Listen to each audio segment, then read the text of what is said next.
మన ప్రభు అయిన యేసుక్రీస్తు నామములో మీకు మా శుభాభివందనములు.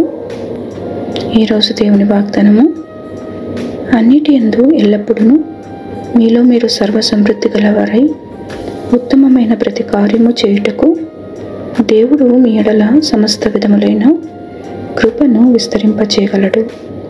విత్తువానికి విత్తనమును, తినుటకు ఆహారమును దయచేయు దేవుడు మీకు విత్తనము దయచేసి విస్తరింపచేసి మీరు ప్రతి విషయములో పూర్ణోదార్య భాగ్యము గలవారగినట్లు మీ నీతి ఫలములు వృద్ధి పొందించును. 2 కొరింథీయులకు 9వ అధ్యాయము 8-10 వచనాలు.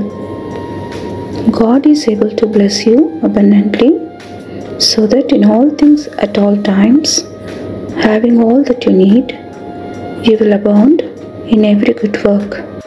He who supplies seed to the sower and bread for food will also supply and increase your store of seed and will enlarge the harvest of your righteousness. 2 Corinthians chapter 9 verses 8 and 10. ప్రార్థన. ప్రేమగల ప్రభువా, దయగల తండ్రి, ఈ దిన దీవెనకై వందనాలు.